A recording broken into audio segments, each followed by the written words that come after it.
This is my first question. In-N-Out or Five Guys? I don't know that I've ever had either of them.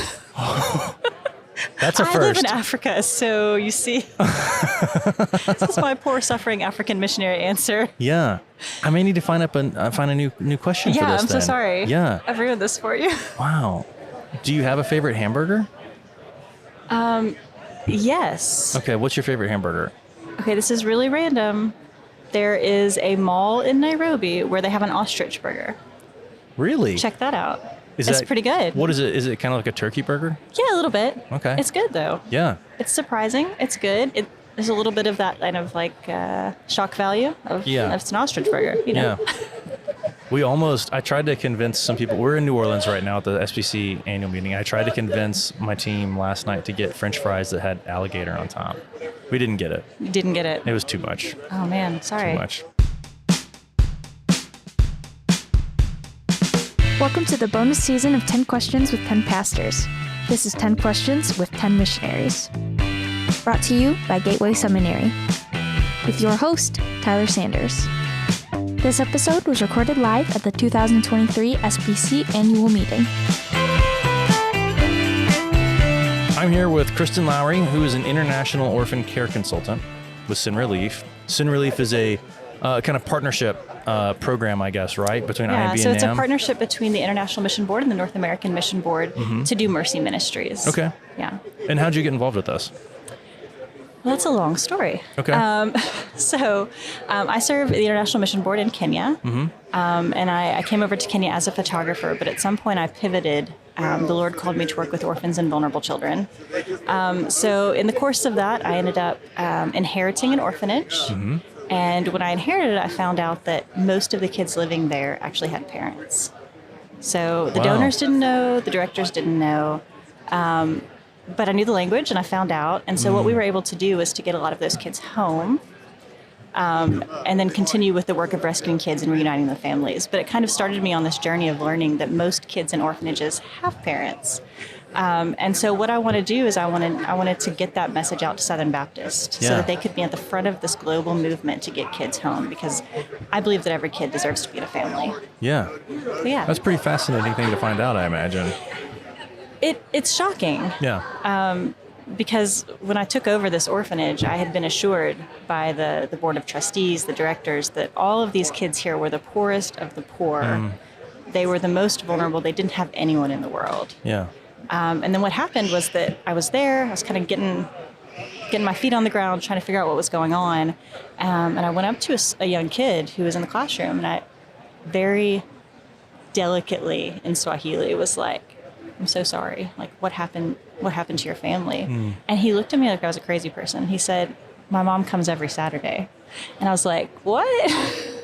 So I found out that his mom did come. She worked at a flower farm, but she just couldn't get them in school. She couldn't meet all the bills. So what she did was she felt like she had to bring him and his brother to an orphanage where she knew they would get 3 meals a day and they would get schooling.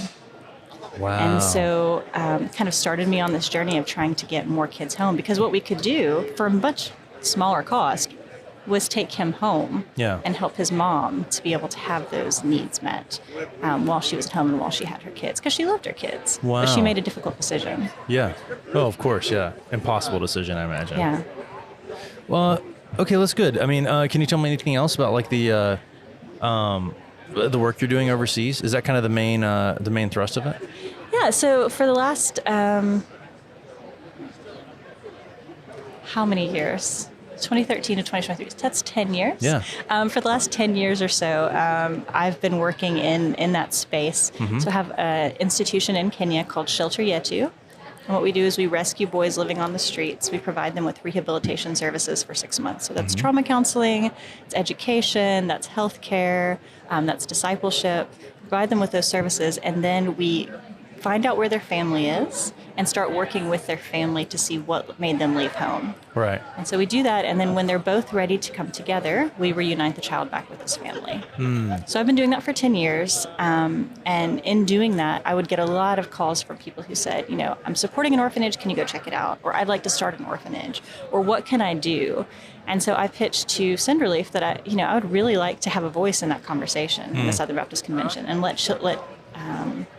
let pastors and churches know how they can help orphans overseas. Yeah. Because it's not the ways that we suspect. Like, adoption is amazing. Right. International adoption is incredible, and there's children that is the best option for. But right now there's 5.6 million children living in orphanages. And I think last year only 1,800 children were adopted into the U.S. Wow. So that's like 0.03%. 1,800? Yeah. Wow. And that number is declining.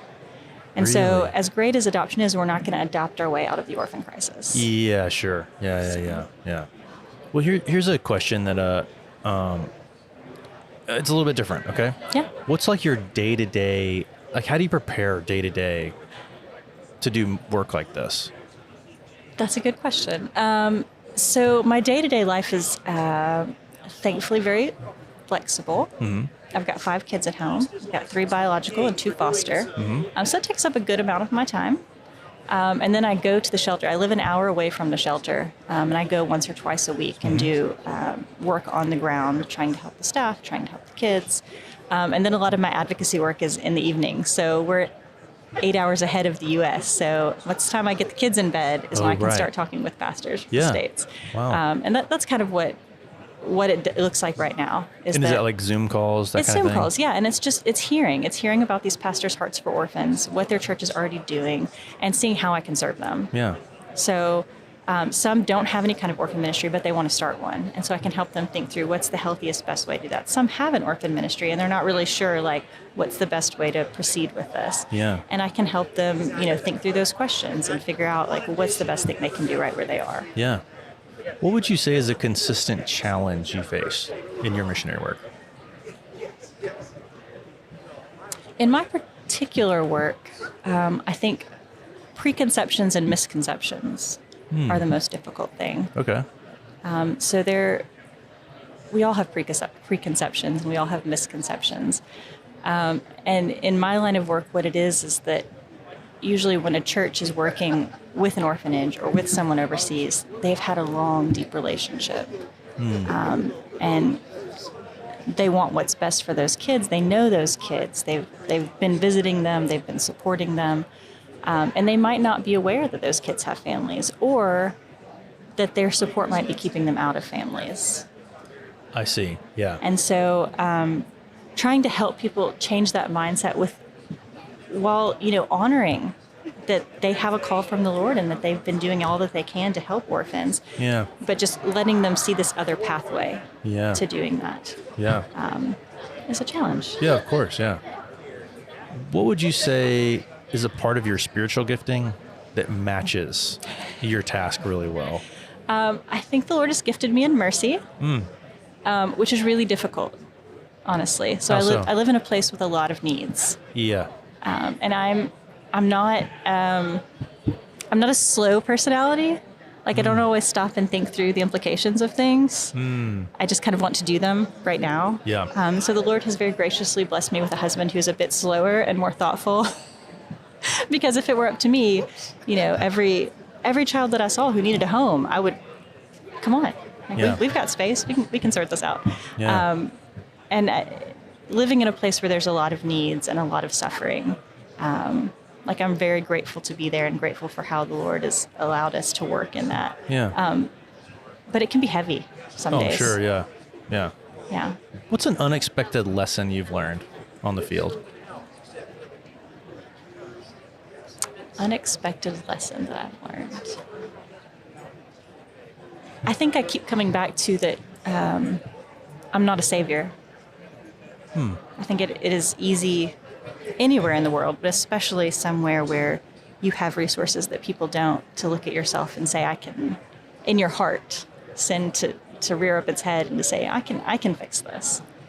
And to be able to live open-handedly sharing what you've been given without seeing yourself as the one who's doing the saving, and to continue to point people to Jesus all the time, whether you can help them or not help them, or whatever the situation. And it's not something that I didn't have like the head knowledge. Like I knew that. Of course. We all know that. Yeah. But I think it's something that I have to preach to myself over and over again. Right. And how does that affect like how do you feel like that affects like the way you approach a problem? I mean, problems need to be addressed first with prayer. Yeah. So any problem, you need to ask Jesus, and that's important. And then I was talking to somebody today, and there's some things that you can pray about it. That's cool. That's good. But Jesus has already given us the answer. So it's not like you need to pray about like whether you're going to commit adultery. You don't have to pray about that. Yeah, it's pretty clear. Right. Pretty clear in the Bible. You're not going to do that. Yeah. And caring for widows and orphans is kind of in that category too. Like we all have that calling, and whether that's supporting them from afar, or bringing them into your home, or praying for them, or whatever that looks like it's a calling that we have as believers. Yeah. I don't know if I answered your question or not. I think you did. So the scriptures and praying. That might be the concise answer for that. Well, I think that's good because part of the shift I think you were explaining is like how do you're on the field, you're hands-on doing this. How do I not see myself as the chief the chief doer in all this that's really Christ? And so I think anything that's reflecting that reality that, we're really just the hands and feet. Of course, I think that totally answers that. But I imagine that's a tough lesson to learn, and it is a consistent lesson you have to be learning, It is. And that's the nature of being a believer and trying to kill sin all the time. Is that, and it's good. It's a grace to be able to recognize where you're weak and where you can fall. Yeah. And to be surrounded by believers and community where you are that can help point that out to you and hold you accountable. Yeah. So. Could you tell me, kind of a two-parter, how you became a Christian, and like what was that journey from becoming a Christian to accepting a call to missions? Yeah. So I didn't grow up in a believing family. My family was not going to church. I didn't know the meaning of Easter growing up, except for the Easter Bunny. But I went to a public school, and there was this girl in my class who pretty much every day would ask me if I was saved. I did not know what that meant. I was like, I saved? What? And eventually I just told her, like, I don't know what you're talking about. Like, I think you're a crazy person. And she shared the gospel with me, and I got saved. And then had really, really faithful friends and Sunday school teacher in high school that really kind of helped me deepen my faith and take it as my own. Yeah. So that's how I got saved. And then from there, I went on to Union University, which was a really great place to grow in my faith. It was a safe place to question and to learn and to grow. And I was studying journalism and photography. And I thought that the Journeyman program would be amazing to beef up my photography portfolio. So I was going to go for 2 years. I was going to get some amazing portfolio pictures. And I was going to come back and get a real job. Like, that was the plan. Yeah.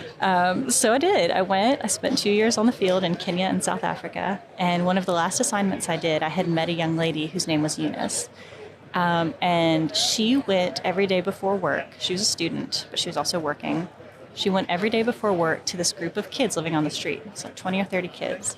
And she bought bananas because that's what she could afford. And she would give them bananas, and she would share the gospel with them. And I was like, I'm going to take pictures of this. This is going to be cool. Yeah.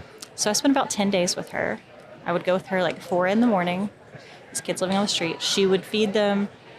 She would tell them a Bible story. She would go off to work, and I would just hang out with them the rest of the day. And the last day, I was driving through the city, not a very safe place, and one of these older kids, they're 17 or 18, they've got a reputation in Kenya. They've got a reputation for being very violent, like kind of gang sort of reputation. One of them started knocking on my window, and I freaked out. I was like, what am I going to do? I went to lock the car doors, because that's what you do when somebody's banging on your window. And the Spirit very clearly spoke to me the words of Matthew 25, like, whatever you do unto the least of these, done it to me. I was like, what am I going to do? So I opened the Wow. car door, which I don't know if this is not prescriptive for those of you going to Kenya. But I opened the car door and it turned out fine. He took me to where the other kids were. Yeah. And then I went back to South Africa where I was living at the time. And for about a month, I could not sleep without thinking about where those kids were sleeping. And I could not have a meal without thinking, what are they eating? Yeah. Could not open the scriptures without the Lord reminding me of his heart for the orphan and the vulnerable. Yeah. And finally, I was just like stopped and I was like, Lord, do you want me to go back to Kenya? And I had a peace for the first time in like a month. And I was like, this is not a very good decision, Lord. Like, I don't have a social work background. I don't know how to. But I went back and I ended up living with that young lady, Eunice. Yeah. And we lived downtown together and were able to minister to that same group of kids for a number of years. Wow. That's amazing. It was really cool. And that led you. Beyond that, Yeah. so Eunice and I were living together and trying to find a place where we could have more than one of these kids at a time. So what had happened was we knew these kids, we had a relationship with them. We would eat with them on Saturdays and kind of play football, do Bible study. And one of these kids, we were eating with him and I was just messing around with him and I pulled off his cap because he always wore a cap. And he had this giant wound on his head where he had been hit by a car. Oh, man. And so we said, like, let's take him to the hospital. So we took him to the hospital. They stitched it up. And then we hadn't thought through the plan because when he came out, he was under general anesthesia. And they're like, you can take him home now. And we were like, we can't take this kid back to the streets. Like, that's a death sentence for him. And so we brought him back to our living room.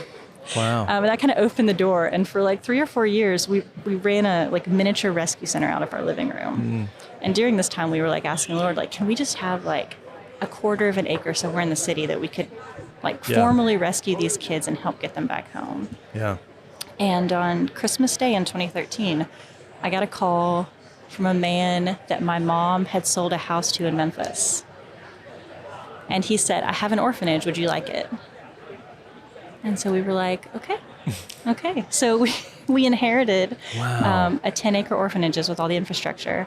And That's amazing. that was in 2014. And we changed it from an orphanage to a rescue center. Yeah. And I think we've rescued more than 600 kids since then. Oh, that's fantastic. So the Lord's been really kind. Yeah. Like, it is the Lord. Yeah. Yeah. If you could go back and tell young Kristen, maybe like heading out on that first journeyman stint, what advice would you give her? What advice? I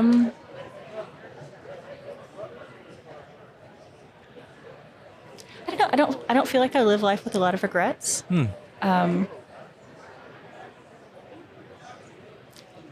There were a lot of hard days during those times, especially the time when I was living with Eunice downtown. We experienced a lot of really terrible things, and it felt very much like, I mean, just a season of death and difficult things.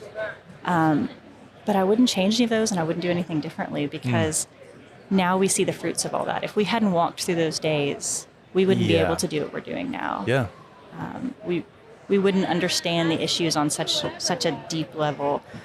We wouldn't have built between ourselves such a deep friendship and trust for one another that we can run together this organization and head up this initiative together. So just trust the Lord is what I would tell myself. Yeah. Because, in the moments when things are hard, it's hard to remember that sometimes. Yeah.